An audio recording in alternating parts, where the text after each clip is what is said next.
One. All right, what is up, guys? This is episode 4 of Schnilly Sports, and I am here with my co-host Sam. We are going to go over this week's slate of games and UFC 80. So we're going to start with UFC 80, which is tomorrow, and I'm going to pass it to my boy Sam now, who's going to go over all that. So for my first bet, I got Carolina Kowalkiewicz money line minus 160. I said that completely wrong, but I cannot pronounce Polish names. She's taking on Diana Belbita, and these two girls are pretty evenly matched. The difference is Carolina has better grappling, and she can kind of push Belbita against the fence. And also the career trajectories. Belbita is on a skid right now, and Carolina is on a 3-fight win streak. And Carolina was on a 5-fight loss streak, actually, before this little win streak she's put together. But that is due to her being part of kind of a shitty camp, really. She kind of describes her not having adequate training partners to the fault of her loss streak, and she's fighting like really elite level competition like Jessica Andrade, Alexa Grasso, the current champion and former champion. And yeah, she's fought the better competition. Give me Carolina at minus 160. Moving on, we got Felipe Lins taking on Ion Cutelaba. I took Felipe Lins money line at plus 117. Now, I'm not playing a full unit on this one. I'm only playing a half unit, because Ion Cutelaba fights are so unpredictable. They're as high variance as it gets in the light heavyweight division. Felipe Lins was a former heavyweight who moved down, and he kind of looks like he's putting all his skills together, and he looks like more a complete martial artist. And I think he's going to be able to finish Ion Cutelaba here. So give me Felipe Lins at plus 117. Moving on, we got Munoz Johnny Jr. minus 107 against Arichi Long. This fight is very debatable. I've seen a lot of people on the other side of this one. Arichi Long, he carries a lot of power, and he's always live for a knockout. But Johnny Munoz, he's just such an elite grappler. And Arichi Long, these Chinese guys, they don't have the best takedown defense. Now, Arichi Long is said to be training at Henry Cejudo's camp under Henry Cejudo, so his takedown defense, in theory, should be improving. But this was 2 years ago. He should have improved by now, but I haven't seen any of that in his last fights. I think he has the ability to sprawl, but he doesn't have the ability to chain wrestle yet, which he will need against Munoz. So give me Munoz to sub Arichi Long. Munoz is like 7-1 when it comes to submissions, and Arichi Long is something like 1-2, I believe. So yeah, give me Munoz. And then I got a little sprinkle in the main event. The main event's pretty much unplayable at the number it's at. You can't bet Grant Dawson at the odds he's at. I think it's like around minus 400 or minus 300. I can't remember. But Bobby Green, you can't bet him at underdog money at all, dude. The guy's getting older. He's part of a different era, to be honest. Give me Grant Dawson to finish this fight. Not by sub. A lot of people think he's going to sub Bobby Green because he's going to be looking for the takedown. He's going to get him to the mat for sure. I think he's going to take Bobby Green's back and then hit him with some ground and pound until the ref stops it. Bobby Green, watching the Islam Makhachev fight that he doesn't like giving up his back and getting submitted. He will cover up and let you tee off on him. And don't get sucked into the sub prop on this one. Go by KO plus 390. That is where all the value is at. All right, that's enough of UFC Saturday. Let's move on to NFL Sunday. Nolan, what are your picks this weekend? All right, for this week, I'm going to start with a couple dogs. Texans money line at plus 112. Atlanta, I really do like this play a lot. Atlanta is coming off a tough loss overseas in London. So any loss over in not a primetime game, in a overseas international game, I feel like it's just a long trip home. It's deflating, it's defeating. They didn't look good either. It wasn't competitive. Bijan had a really good game, and that was about it. Kyle Pitts has basically been a ghost this year, sadly. He's on my fantasy team, and he's just an absolute bum this year. Other than that, they really don't have much. I feel like it's very Bijan heavy. Desmond Ritter hasn't been terrible, but I don't feel like he's been great. I mean, granted, he's not given the weapons that he needs. But on the other end, Stroud has been by far the best rookie this year. He hasn't thrown a pick yet this season. Pretty sure he's thrown for 1,200 yards already. He's just having an incredible year, which for me personally, I wasn't huge on him. I didn't hate him, but I didn't really love him out of college. He kind of just, I saw another Ohio State Justin Fields quarterback, and I didn't see much on him. But he's proven me wrong, so I like them at plus money. Also, a little tidbit: 10 times a team coming off a bye, or I'm sorry, 10 teams coming off a London game without getting a bye that play the following week, they have always been tied or trailing in the fourth quarter. So I think this game will be close. I think it will be scrappy, and I like another game for Stroud to pull away late in the fourth quarter. So give me Texans money line at plus money. I like it for plus 112. That's what I got it in for. The next game, I have Dolphins minus 12 against the Giants in Miami. To me, I think the Giants are just horrendous. Like, they are true. I think they're really one of the worst teams in the league. I think last year was pretty fluky. Coming into the year, I didn't hate them, but I thought they weren't good. And now they're proving to me that they are just really bad. They've looked lost offensively, defensively. Defensively, they haven't forced a turnover yet this year. Offensively, it's been non-existent. From what every game I've seen, they literally have the first drive, they go down the field, they look like they're going to score 6, and then they settle for a field goal, or at least attempt a field goal, and something goes wrong, and then it's absolutely downhill from there. They lost Monday night last week at home to Seattle, 24-3. Looked absolutely horrendous. Offense was terrible. Defense was making mistakes. The game was smothered in flags. I don't see how this game's going to be close. I know 12's a lot, but personally, I probably would have taken this at 13, 13 and a half. I feel like they're going to win by 14 plus. Giants in prime. I know this isn't a primetime game, but in the 3 primetime games they played this year, the Giants are 0-3, been outscored 94-15. Like, it's just been horrible for them. Like I said, haven't even forced a turnover. I think the Dolphins' offense is just way too strong for them to even compete in this game. Tua's been a 10-point or more favorite once in his career. That was last year against Houston. They were 13.5-point favorites, and they covered that as well. They won 30-15. So I'm not too worried about them like not running up the score on them. As we saw against Denver, they are not shy on putting up points. So give me Dolphins minus 12 in Miami. It's just going to be too much for them. My next pick, another dog.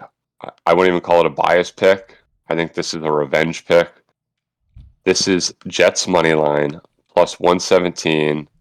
I don't even know why we're the underdog, because this is going to be an absolute shit show of a game. We are going to slaughter Sean Payton and that fucking sorry ass team. They are not good. Jack Wilson is all right.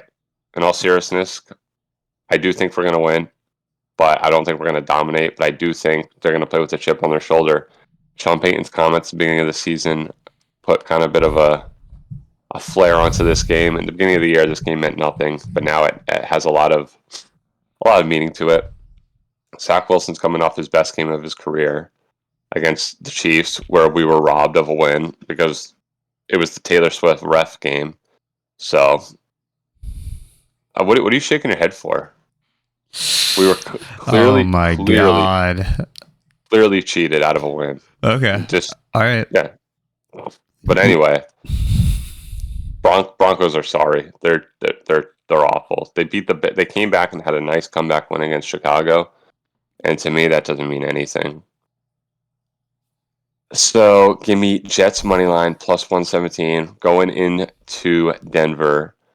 Also, give me Brees Hall anytime touchdown at whatever odds that is, and he's running for 100 parlay 100 plus odds for Brees with a touchdown. Salah announced earlier in the week he's a full go. Revenge game for him too. This is where he tore his ACL last year, so he's going to want to play with a chip on his shoulder. So again, Jets money line plus 117. My last straight pick is Cowboys Niners over 45. These two teams offensively have been pretty dominant.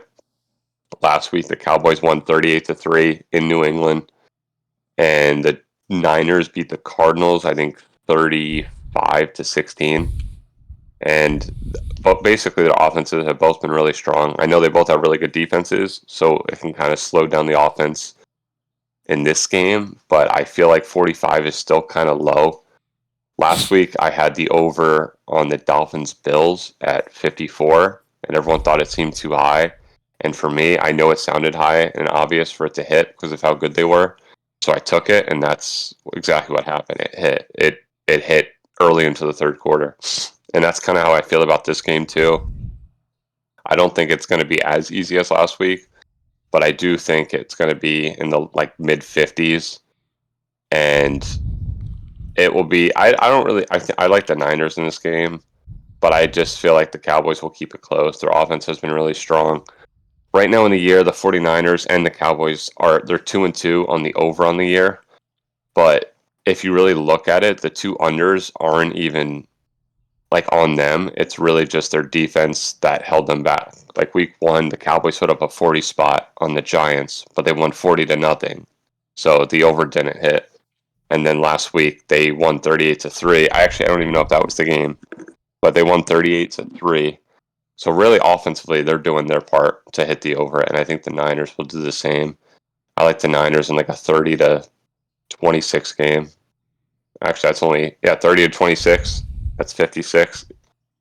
30-26, 27-26, but roughly in that range.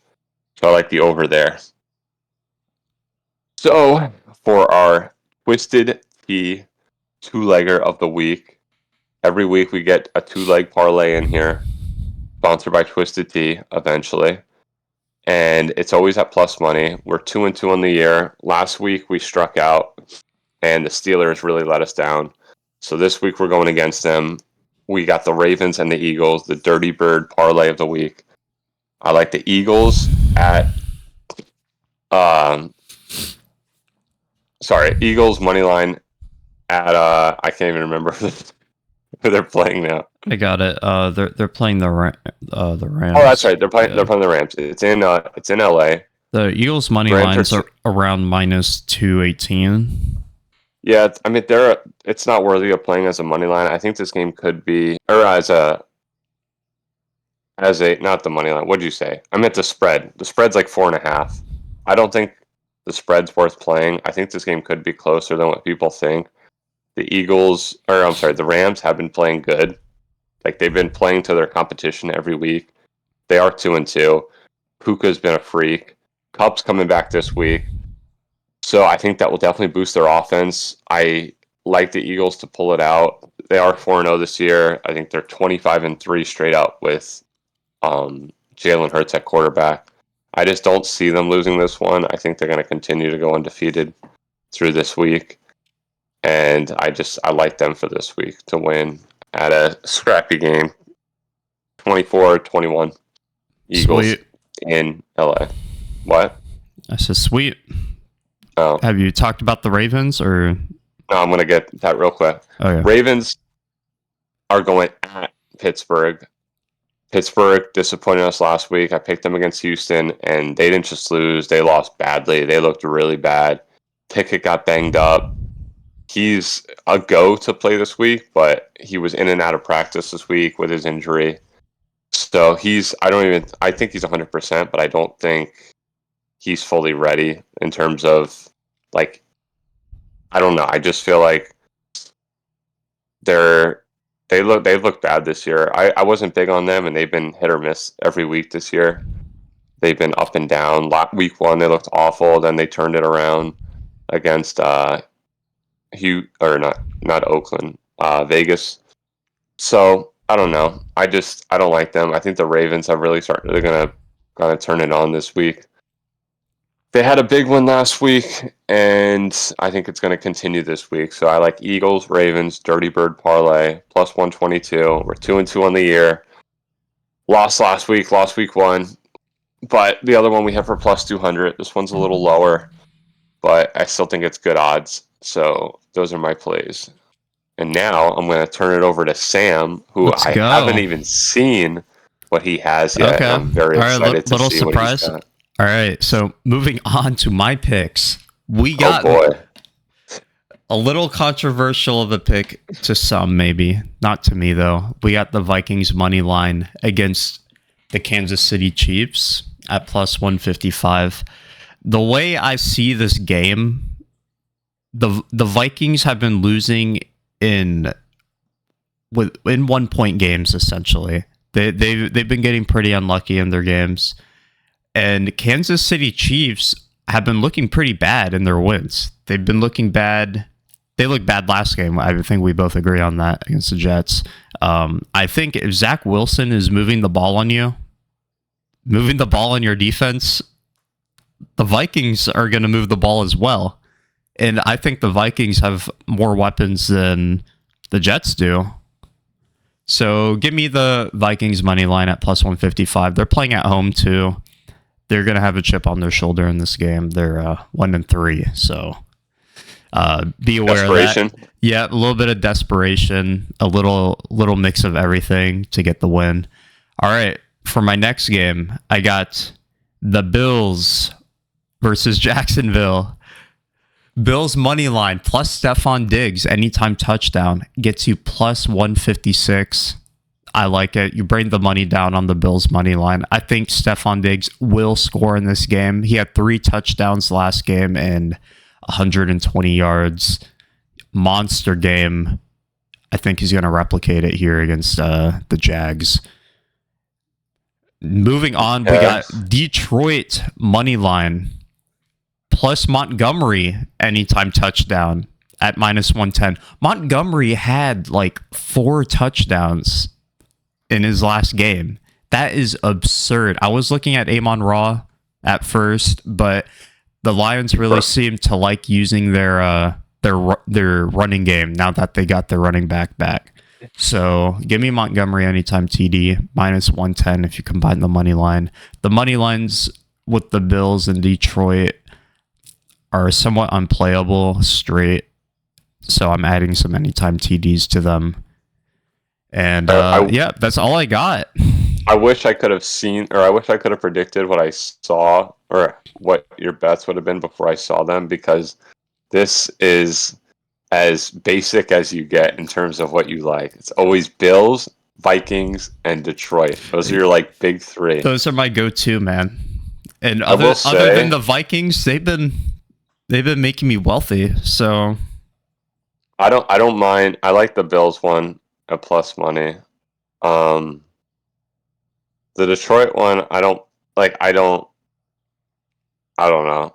At minus 110, I just feel like you want a little more juice. I get it, but because like I feel like the Panthers could be a sneaky trap game for Detroit this week. They were actually a potential underdog pick I was going to have. I think I like what the Panthers could cover the spread. I don't think they have any chance at winning this game, though. I think they could, but I don't think they will. But I think it's a possibility. But yeah, I mean, it's not terrible. Vikings at plus 155 against the Chiefs is utter blasphemy. Yeah, the Chiefs have Taylor Swift now. They can't lose. I mean, if you want to play it safe, the Vikings plus 4.5 is the way to go. Where is that game? It's in Minneapolis. Okay. All right. But by the way, breaking news: Chase Claypool has been traded to the Miami Dolphins for a 2025 sixth-round pick and a 2025. Oh no, that's it. Chase Claypool is a Miami Dolphin. I want to switch my pick to Giants money line. Chase Claypool's a cancer. Wow. All right, that has been the Schnilly Sports Show for this week. We will see you guys next Friday. We got another good UFC card and another good slate of football games. We'll see you guys next time. See ya.